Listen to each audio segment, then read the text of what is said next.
অসুস্থতা একজন মানুষের জীবনে চলার পথে সৃষ্টি করে বাধা। একজন রোগাক্রান্তই শুধু বুঝতে পারেন সুস্থ থাকাটা কতটা সুখের, কতটা জরুরি। শারীরিক বা মানসিকভাবে সুস্থ থাকতে, সম্পূর্ণ সুস্থ থাকতে অনেকেই জানেন না তার কি করা উচিত। সময়, অর্থাভাব কিংবা অলসতায় নিতে পারেন না চিকিৎসকের পরামর্শ। স্বাস্থ্য বিষয়ক নানা সমস্যার পরামর্শ এবং সমাধানের পথ বাতলে দিতেই আমাদের সাপ্তাহিক আয়োজন স্বাস্থ্য কথা। সাথে আছে আমি রঞ্জন শুভ্র। প্রতি শুক্রবার এই অনুষ্ঠানে স্বাস্থ্য বিষয়ক নানা সমস্যার সমাধান দিতে স্টুডিওতে থাকেন একজন বিশেষজ্ঞ চিকিৎসকও। সুস্থ থাকতে কি সব সময় ওষুধই একমাত্র ভরসা, নাকি আমাদের প্রতিদিনের ছোট ছোট অভ্যাসই হতে পারে সবচেয়ে বড় চিকিৎসা? আজ আমরা জানব কিভাবে সঠিক খাদ্যাভ্যাস, নিয়মিত ব্যায়াম, পর্যাপ্ত ঘুম এবং মানসিক প্রশান্তির মাধ্যমে ওষুধের উপর নির্ভরতা কমিয়ে সুস্থ থাকা সম্ভব। এ বিষয়ে বিজ্ঞান কি বলছে আর বাস্তব জীবনে কিভাবে তা প্রয়োগ করা যায়, এসব নিয়ে আজকে কথা বলবো স্বাস্থ্য কথায়। আমাদের আজকের আলোচনার বিষয় ঔষধবিহীন সুস্থতায় করণীয়। আর এই বিষয়ে পরামর্শ দিতে আমাদের সাথে আছেন দ্য সেন্টার অফ ইন্টিগ্রেটিভ মেডিসিনের কনসালটেন্ট এবং যুক্তরাষ্ট্রের ওয়াশিংটন বিশ্ববিদ্যালয়ের অধ্যাপক ডক্টর এম মজিবুল হক। সমস্যার কথা জানাতে পারেন, আপনারাও যুক্ত হতে পারেন, ফোন করুন এবং স্ক্রিনে দেখানো নাম্বারে কথা বলতে পারেন আমাদের সাথে। চলে যাচ্ছে আলোচনায়। ডক্টর মজিবুল হক, আপনাকে স্বাগত আমাদের স্বাস্থ্য কথায়। আমি যদি শুরুটা করতে চাই, আমি অনেকগুলো কথা বলেছি, শুরুটা যদি এটি দিয়ে করতে চাই যে ঔষধ ছাড়া সুস্থতার মূল ভিত্তিগুলো আসলে কি হতে পারে এবং কোনগুলো আসলে আমি মূল ভিত্তি হিসেবে ধরবো। একজন সাধারণ মানুষের কথা যদি বলি, তিনি আসলে একদম শুরুটা কোথা থেকে করতে পারেন? ধন্যবাদ আপনাকে, অত্যন্ত গুরুত্বপূর্ণ প্রশ্ন। এবং আজকে দর্শক মণ্ডলীকে এবং ডিবিসি কর্তৃপক্ষকে আমাকে বরাবরের মতো গত 5 বছর ধরে ইনভাইট করে আসার জন্য এবং আজকের সময়ের জন্য। আমরা যদি গুগল করি বা কারো কাছে শুনি, সবসময় একটা কনফিউজিং কনফ্লিক্টিং ইনফরমেশনগুলো পাচ্ছি যে আমরা কী করব, কী করা উচিত, মানে কোনটা শুরু করব, কোনটা ভালো, কোনটা খারাপ, এটা কনফিউজিং ইনফরমেশন। কিন্তু আজকে মডার্ন সায়েন্স এত বেশি অ্যাডভান্স, আমরা সহজে বুঝতে পারি একটা হেলথের মেকানিজম কী চায়। এবং যদি ফার্স্টে বলি, আমাদের শরীরে 10 থেকে 50 ট্রিলিয়ন কোষ আছে। এই কোষগুলো হেলদি থাকা মানেই আমার বাকি যে ব্যাকটেরিয়াল কোষ আছে ওগুলো ভালো থাকবে। আমরা খাবো, শরীর নেবে, ব্যাকটেরিয়া এখানে অ্যাসিস্ট করবে এবং বাকি যে বায়োলজিক্যাল ফাংশন, বায়োকেমিক্যাল রিঅ্যাকশনগুলো স্বাভাবিকই চলবে যদি কোষ হেলদি থাকে এবং আমাদের যে ব্যাকটেরিয়াল প্রোফাইল ভালো থাকে। তার জন্য প্রথম প্রয়োজন হচ্ছে খাবার, কারণ প্রত্যেকটা কোষ খাবার থেকে তৈরি হয় এবং প্রতি মুহূর্তে মিলিয়নস অফ বিলিয়নস অফ কোষ ডেলি মরে যাচ্ছে। নতুন কোষ তৈরি হওয়া মানে হেলদি বডি তৈরি হবে এবং তৈরি হওয়ার প্রথম হচ্ছে প্রোটিন, মিনারেল, ফ্যাট এবং মাইক্রোনিউট্রিয়েন্টস। তাহলে খাবার হচ্ছে আমাদের 1 নম্বর কাজ। সেক্ষেত্রে মানে খাবারটা দিয়ে আসলে শুরু করা যায়, আপনি শুরু করতে খাবারটা বলুন। হ্যাঁ, তো খাবারের মধ্যে প্রথম দেখতে হবে আমাদের শরীরের যে কোনটা এসেনশিয়াল। আমরা জানি মাছ, মাংস, দুধ, ডিম, এটা হলো ঠিক না। প্রথম হচ্ছে প্রোটিন। এবং ইন্টারেস্টিং থিং হচ্ছে প্রোটিন প্রায় সব খাবারের মধ্যে আছে unless pure fat. But second হচ্ছে মিনারেল, থার্ড হচ্ছে ফ্যাট।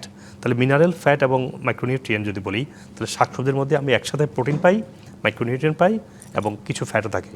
কিন্তু হেলদি ফ্যাট প্রয়োজন। তার মানে হচ্ছে প্রচুর শাকসবজি খাওয়া, আমাদের হেলদি ফ্যাট রাখা, সাগরের মাছ, গ্রাস-ফেড মিট, বাদাম, ডার্ক চকলেট, নারিকেল তেল, এগুলো হচ্ছে আমাদের একদম এসেনশিয়াল। আর in general day to day basis মিলিয়ে যখন আসি, আমরা দেখতে হবে আমি কি ডায়াবেটিক আক্রান্ত, শর্করাটা বাদ দিব। আমি কি ব্লাড প্রেশার আক্রান্ত, তখন আমি আমার প্রসেস খাবারটা পুরোপুরি বাদ দিব। আমার জয়েন্ট পেইন আছে, আমার গাটকে আমি হিলিং করতে হবে।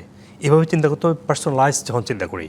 আর ইন জেনারেল আমরা খাবারের আগে শাকসবজি রাখবো, এটা আমাদের প্রথম রুল হওয়া উচিত। পরে বা একটু কর্নারে না, এটা একটা কাজ। দ্বিতীয় কাজ হচ্ছে আমরা হেলদি ফ্যাটটাকে আমরা ভয় পাই। এই ফ্যাট ফোবিয়াটা 2011 সাল থেকেই রিসার্চ বলে আসতেছে, it's not a harmful unless you get too much fat. তো খাবারে এইভাবে চর্বিজাত খাবার রাখতে হবে, শাকসবজি রাখতে হবে, ফ্রুটস রাখতে হবে। আমরা সুগার খাই, কিন্তু সুগার যদি ফ্রুটস ফর্মেটে আসে তার সাথে এনজাইমও আসে, তাহলে আমরা শরীর সহলে অ্যাবজর্ব করবে। ডায়েট ঠিক করার পরে যেটা বলছিলাম, যেটা হচ্ছে যে লাইফস্টাইল, এক্সারসাইজের ভ্যালু মানুষ বোঝে না, করলে ভালো, ইটস নট করলে ভালো। Your body has to B moving, যেটা আগের দিনে ছিল, আমরা এখন সেডেন্টারি লাইফস্টাইলে আছি। থার্ড হচ্ছে মানসিক প্রশান্তি। মেন্টালি যদি স্ট্রেসে থাকে, তাহলে আমাদের হাইপোথ্যালামাস নেগেটিভ সিগন্যাল দিবে to delete the stressor, to make body in a imbalance the cortisols and other hormones. So emotionally happy হতে হবে, কাম থাকতে হবে, স্ট্রেস ফ্রি থাকতে হবে। আরেকটা হচ্ছে ঘুম। আমরা অনেকে কাজের জন্য পারি না, অনেকে রাত জাগি অভ্যাসে, আজকে যে ডিভাইস কালচার, ইচ্ছে করে এটা ভ্যালুটা বুঝি না আসলে, যে ঘুমাইতেই হবে 10-11টার মধ্যে, এটা আমরা বুঝি না। Body can not slip like deeply when you like you pass like 2 o'clock, you pass like by 11 you have to go to bed, by 3-4 you try to get wake up. পৃথিবীর সব সাকসেসফুল মানুষের মধ্যে প্রথম যে কোন বৈশিষ্ট্য, তার ঘুম থেকে আর্লি উঠে। একদম আমরা সেই সমাধানগুলোর কথা জানবো। আমি যদি আবার একটু অসুস্থতার দিকেই একটু কথাগুলো শুনে নিতে চাই, যে কোন অভ্যাসগুলো আসলে, যদি ঝুঁকির কথা বলি, যে অসুস্থতার ঝুঁকি বাড়ায়, শরীরে নানা রোগ ব্যাধি তৈরি করে, বাসা বাঁধতে সাহায্য করে, কোন অভ্যাসগুলো আসলে একদম শুরুর দিকে আসলে মানুষকে এই দিকে আসলে বেশি ঝুঁকি পূর্ণ করে তোলে? আমি যদি এখানে আবার বলতে হবে খাবারই 1 নম্বর, তারপরে 2 নম্বর, 3 নম্বর, 4 নম্বর, 5 নম্বর আসে। কারণ আমার খাবারেই প্রথম ভুল বোঝাবুঝি আছে আমাদের মধ্যে। মনে হয় যেন বেশি বারবার খেলে আমাদের জন্য ভালো বলা হয়েছিল, আমাদের বলা হয়েছে যে আমরা ভাত খাওয়ানো রুটি খাবো। তো আমাদের প্রথম মিস্টেক করছি, আমরা খাবারটাকে বেশি ফ্রাই করে ফেলতেছি। আমরা খাবারের মধ্যে হেলদি ফ্যাট রাখছি না, খাবারের মধ্যে আমরা সালাদ ভেজিটেবল রাখছি না, এটা প্রথম ঠিক করে ফেলি। তো 2 নম্বর ক্ষতি করছি হলো আমরা আমাদের এই যে লেটে ঘুমাই, এই যে আমরা এই এক্সারসাইজ করি না, আমরা বুঝিও করি না। আমরা যদি দেখি যে আপনার স্ট্রেসটা আবার মানে স্ট্রেসর থেকে স্ট্রেসটা আসে, সেটা আমাদের ক্ষতি করছে। তো স্ট্রেস, ঘুম, খাবার, এক্সারসাইজ, এইগুলা মিস্টেকের কারণে মূলত আমরা অসুস্থ হচ্ছি। একদম আমরা যেটি দেখি যে সাধারণভাবে সাধারণ মানুষের জীবনে যেটি দেখি যে জীবনের একটা পর্যায় পর্যন্ত 30 বা আরো কয়েক বছর এই পর্যন্ত আমরা দেখি যে মানুষের এক ধরনের শারীরিক সুস্থতা অনেক ক্ষেত্রেই অনেকটা বেশি দেখা যায়, কিন্তু এরপরেই আসলে নানা ধরনের জটিলতা দেখা দিচ্ছে। এটি কেন? মানে এটি কি শুধুমাত্রই খাদ্যাভ্যাস বা জীবনযাপনের ধারার সাথে সম্পর্কিত, নাকি বয়স একটি বিষয়? বা এখানে কয়েকটা ফ্যাক্টর কাজ করে। একটা হচ্ছে যে তার এপিজেনেটিক সিচুয়েশন, সেকেন্ড হচ্ছে থ্রুআউট দ্য লাইফে কে কত বেশি মিস্টেক করলো, আর থার্ড হচ্ছে যে আপনার ওভারঅল আপনি নিজেকে কীভাবে প্রিভেনশন করলেন। 3টা জিনিস ডিপেন্ড করছে। যেমন আপনার প্যারেন্ট যদি অসুস্থ থাকে, আপনি সেই জেনেটিক্যাল স্ট্রাকচার পেয়েছেন, কিন্তু you have a right or you have a power to trigger the so you have a gun that your parents gave you the negative gene, but you can unmute the gene with a healthy lifestyle, proper diet. তাহলে যেটা বোঝা গেল সেটা হচ্ছে যে আমরা বয়স হতে হতে অসুস্থ হব, একটু উইক হবে, এটাই স্বাভাবিক, কারণ শরীরে স্টেম সেল দিন দিন কমে যায়। এট দ্য সেম টাইম আমরা আমাদের জেনেটিক্যাল মিউটেশনটাকে আনমিউট করতে পারি যদি আমরা হেলদি লাইফস্টাইল, প্রপার ডায়েট এবং প্রিভেন্টিভ মেজার নেই। অসুস্থ হলে ওষুধ নিব, that's a big mistake. You can not grow your body, you can not have a healthy life, healthy body if you keep taking medicine for every single thing. So epigenetic is the issue, how much we are damaging every single wrong chemical, every single wrong food, every single stressor, you putting dot on your DNA, and DNA get mutated, and gene get mutated, and that's you get unhealthy cell, you get sick in a certain part of your body. That's how আমরা অসুস্থ হচ্ছি। এখন যদি কারো খুব healthy জিন থাকে, parent খুব সুস্থ ছিল, তারা লাইফস্টাইল হেলদি থাকে, দে আর দ্য পারফেক্ট বডি। কেউ প্যারেন্টস থেকে পেয়েছে, নিজেও আনহেলদি লাইফস্টাইল ছিল, তারা অনেক রোগ আক্রান্ত হবে, কারণ আস্তে আস্তে জিন, ডিএনএ, সেল, অর্গান ভিত্তিক আস্তে আস্তে নষ্ট হচ্ছে, তারা অসুস্থ হবেই। আর ইন জেনারেল এটা আমাদের যে মুসলিম ফেথ যারা আছে, রাসূল ইসলামের হাদিস একটা আছে যে বয়স হলে সে অসুস্থ হবে। তার মানে এটা ফেথ থেকে আমরা পাই। কেন? ওই যে আমরা স্টেম সেল এবং সাধারণ সেলের সাথে যে রেশিওটা স্টেম সেল কমতে শুরু করে, যেটা আমাদেরকে প্রতি মুহূর্তে হিলিং করাবে। তো তবুও সুস্থ থাকা সম্ভব যদি প্রপার সব কিছু মেনটেন করতে পারি, যেটা আমি বারবার করে বলছি। জীবনযাপনের বা লাইফস্টাইলের সেই প্রসঙ্গটাই আসলে চলে আসে। আচ্ছা, আমি আরেকটা বিষয় আমরা দেখি যে সামান্য অসুস্থ হলেই অনেকে ফার্মেসি থেকে গিয়ে বা নিজে নিজে অনেকেই ওষুধ খেয়ে ফেলেন। এইটা না করে আসলে জীবনযাত্রা পরিবর্তন এনে বা বিশ্রাম নিয়ে কি আসলে সম্ভব? মানে এই ছোটখাটো বিষয়গুলোকে আসলে এড়ানো সম্ভব কিনা? আসলেই সম্ভব। সমস্যা কোথায়? সমস্যা হচ্ছে মানুষ সবসময় ফ্যান্সি জিনিস ফলো করে, হ্যাঁ, বাট আমরা এখন উল্টো দিকে ব্যাকআপ করতেছি যে ফ্যান্সি মানে সুন্দর, তা না। আমরা ভেবে নিচ্ছি প্যারাসিটামল খাওয়া মানে সাইন্টিফিক। আমরা ধরে নিচ্ছি অসুস্থ হলে একটু জ্বর সর্দি কাশি হলে অ্যান্টিবায়োটিক খেতে হবে, এটা মানে সাইন্টিফিক। কিন্তু সায়েন্স তা বলে না। সায়েন্স বলছে যে বডি হচ্ছে ন্যাচারাল যে সিস্টেম, যে ইকোসিস্টেম, আপনি একটা ইকোসিস্টেমে একটা ব্রেক করছেন, সেখানে সমস্যাটা হচ্ছে। আপনার ইকোসিস্টেমটাকে আবার রিসার্কুলেট করেন, রিস্টাবলিশ করেন, তখন আপনার শরীরে রোগ থাকবে না। যেমন আপনার জ্বর হয়েছে, তো এখন ভাইরাস এসছে, আপনি এখানে পেন কিলার খাবেন। Pain is not the problem, pain is a sensation, just turn on the light, but the problem is the virus making the inflammation. আপনি ভাইরাসকে মারার জন্য আপনি আপনার ঘরের মধ্যে, কিচেনের মধ্যে আপনার টুরমেরিক হলুদ আছে, নারিকেল তেল আছে, ন্যাচারাল পিওর মধু আছে, আপনার সিম্পল গ্রিন টি অ্যান্টিঅক্সিডেন্ট আপনার সেলুলার ফাংশনকে অ্যাক্টিভেট করবে। তো আপনি এগুলো করতে পারেন, ভাইরাস যখন মরে যাবে আপনার পেইন থাকবে না, আপনার জ্বরও থাকবে না। কিন্তু আমরা উল্টা করছি, কিছুই না করে শুরু থেকেই এক ধরনের ওষুধ খেয়ে নাপা খেয়ে ফেলতেছি। That's the mistake. আমাদের ধরেন শরীরে কোথাও ইনফেকশন হলো, আমি দেখেছি অনেকে আঙুলে ইনফেকশন হলো, আপনি লোকালি যদি কোনো টার্মারিক বা অ্যান্টিবায়োটিক লোকালি লাগান, এই ব্যাকটেরিয়াগুলো এখানে মরে যাবে।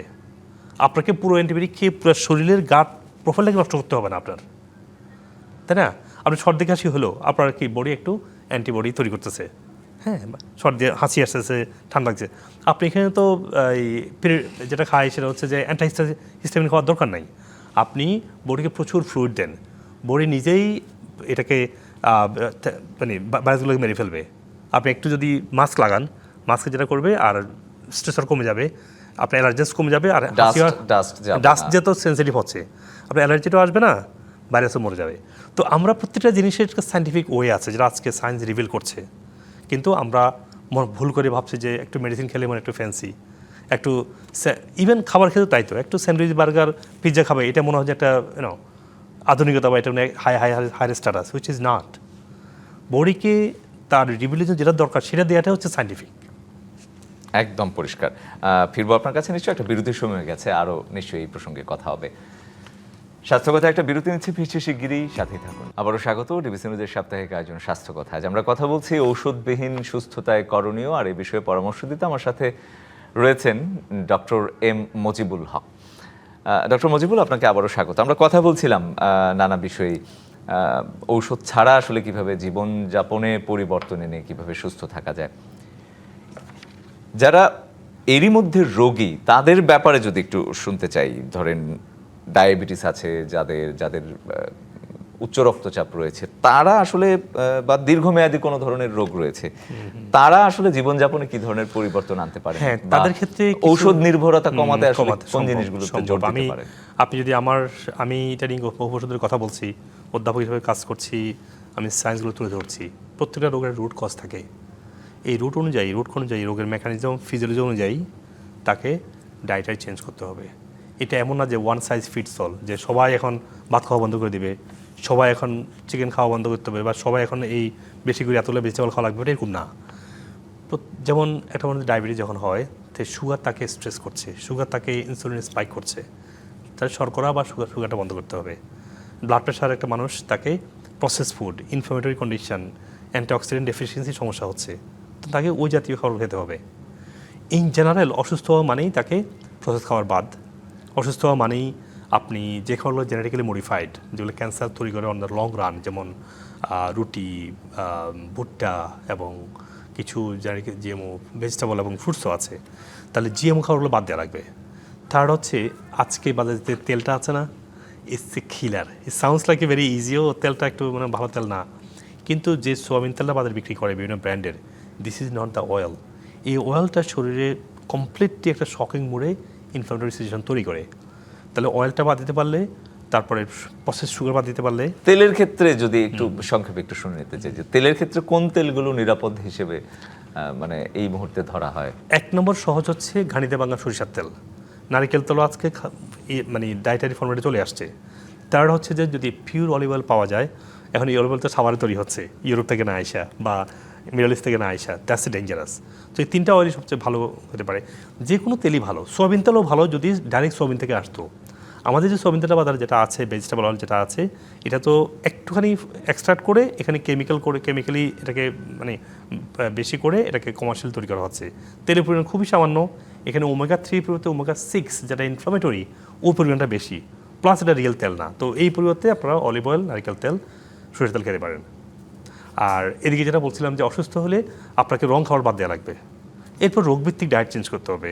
এক্সারসাইজ অ্যাড করতে হবে, ঘুম, তারপরে শ্বাসের ব্যায়াম, মানসিক প্রশান্তি, সম্পর্কগুলোকে ভালো করতে হবে। দেন আপনি আস্তে আস্তে আস্তে ওষুধ থেকে ভালো হয়ে আসতে পারেন। আমি হাজারো পেশেন্টের সাকসেস দেখিয়েছি এবং এগুলোকে আমি ইন্টারন্যাশনাল জার্নাল পাবলিশ করেছি রিসেন্টলি, যে একটা রোগ থেকে এই ইন্টিগ্রেটিভ অ্যাপ্রোচে সুস্থ হওয়া সম্ভব, মেডিসিন থেকে বেরিয়ে আসা সম্ভব, যেটা আমি আজকে পাবলিশ করে দেখিয়েছি আজকে। সামাজিক যোগাযোগ মাধ্যমের প্রসঙ্গে যদি আসি, সামাজিক যোগাযোগ মাধ্যমে আমরা ইদানিং দেখছি কয়েক বছর ধরে যে অসংখ্য নানাভাবেই মানুষের কাছে নানা ধরনের তথ্য আসছে। এইটি কিন্তু এক ধরনের বিরাট প্রভাব ফেলছে মানুষের মধ্যে। এই থেকে বাঁচার উপায় কি, মানে কোনটা মিথ্যা কোনটা গুজব? খুবই টাফ, ভেরি ভেরি কনফিউজিং। এখানে আমি একটা ব্যাকগ্রাউন্ড বলি। ব্যাকগ্রাউন্ড হচ্ছে একটা মানুষ যার যেটুকু নলেজ সেটুকু কথা বলবে। এটা কিন্তু আপনি কন্ট্রোল করতে পারবেন না, যেহেতু আজকে ওপেন মিডিয়া। মানে আপনার উপর ডিপেন্ড করছে আপনি যার থেকে শুনছেন সে কে। একজন ধরেন যে কেউ একটা বলছে এটা খান, এটা খাইন না, এটা করেন না, এটা করেন না, এই ওষুধ খান, এটা সো সিলি, আপনি শুনতে গেলেন কেন? আজকে মডার্ন সায়েন্স রেভলিউশনের কারণে মেডিসিনের পাশাপাশি আজকে যে integrative nutrition, integrative medicine, functional medicine, holistic approach, এগুলো যারা এক্সপার্ট, যেখানে এক্সপার্ট আপনি সেই এক্সপার্টের কাছে যেতে হবে। আপনার অ্যান্টিবায়োটিক দরকার, আপনি যান মেডিসিন ডক্টরের কাছে যান, ইটস ফাইন। কিন্তু আপনার যখন একটা রোগের রুট থেকে সুস্থ হতে চান, আপনাকে ইয়ে করে ফাংশনাল মেডিসিন। আমেরিকাতে প্রায় top 20 university functional medicine course add করেছে, এখান থেকে শিক্ষিত হচ্ছে। বাংলাদেশের ডক্টররা, পুষ্টিবিদরাও এই কোর্সগুলো নিয়ে এই দেশকে সমৃদ্ধি করতে পারে এই খাবার ভেজাল সুস্থতার দিক থেকে। তো যার যে এক্সপার্টিস, সেই এক্সপার্টিস কাছে গেলে তাহলে রাইট ইনফরমেশন পাবেন। আদারওয়াইজ দেখবেন আপনি গুগল যদি করেন চিকেন ভালো না খারাপ, 50টা অপশন বলবেন এত চিকেন এত খারাপ, আবার বাকি 50টা চিকেন এত ভালো, আর কোনটা ফলো করবেন? দেখতে হবে কে কী বলছে, তার এক্সপার্টিসটা কী, তার ব্যাকগ্রাউন্ডটা কী। এখন সবচেয়ে হচ্ছে যে পুষ্টিটা যেহেতু খুবই একটা হট টপিক আজকে যারা পুষ্টিবিদ না, যারা পুষ্টির কোনো ধারণা নেই, তারাও পুষ্টি নিয়ে কথা বলছে। যার কারণে দেখবেন আপনি যদি যে কোনো জিনিস নিয়ে আপনি সার্চ করেন, ধরুন আপনি এক পর্যায়ে এমন একটা ইমপ্রেশন হবে ওনার কিছুই খাওয়া যাবে না। কিন্তু সব কিছু সবার জন্য নিষেধ না, আর সব কিছু ভালো জিনিসও অনেক জন্য ভালো না, আবার অনেক কিছু ওকে জিনিসও অনেকে খেতে পারবে। তো এই যে হোলিস্টিক অ্যাপ্রোচটা যদি বুঝতে হয়, তাহলে ওই ধরনের এক্সপার্টের কাছে যাওয়া উচিত। একদম। মানসিক সুস্থতার বিষয়ে যদি আসে, মানসিক সুস্থতার আসলে কতটা জরুরি সুস্থ জীবনযাপনের জন্য? আপনি অবাক হবেন, রিসেন্টলি ডাটা বেরিয়ে আসছে যে 40 ঊর্ধ্ব আজকে পৃথিবীতে হোল ওয়ার্ল্ডের ডাটা দেখা গেছে, যেখানে প্রায় 10 মিলিয়ন লোকের উপর গবেষণা করা হয়েছে, 50% অ্যাডাল্টরা আজকে কোনো রকম মানসিক রোগে ভুগছে। This is very dangerous. এবং আমেরিকাতে মানে যেখানে মানসিক রোগীর সংখ্যা ছিল মানে হাজারে একটা, তারপরে মানে কয়েকশোতে একটা, 100তে একটা, এখন প্রতি 3 জনে একজন আমেরিকান বাচ্চারা কোনো মানসিক রোগ সিম্পটম। সেই কারণে এটি আসলে মানে আমাদের দেশেও, বাংলাদেশের মতো দেশেও আসলে বাংলাদেশে হিট করছে। তো এটার সমাধান কি? এটার জন্য আপনাকে দেখতে হবে যে আমরা যে খাবারটা খাচ্ছি সেটাই স্ট্রেসর তৈরি করছে। স্ট্রেসর তৈরি করলেই আমাদের হাইপোথ্যালামাস সিগন্যাল দিবে বডি নার্ভাস সিস্টেমকে, একদম go and fight and B aggressive. একদম পরিষ্কার। অসংখ্য ধন্যবাদ ডক্টর মুজিবুল হক আমাদের সাথে আজকে যুক্ত হয়ে সময় দেওয়ার জন্য। Thank you. এই ছিল ডিবিসি নিউজের সাপ্তাহিক আয়োজন স্বাস্থ্য কথায়। সুস্থ থাকুন, ভালো থাকুন, সঙ্গী থাকুন।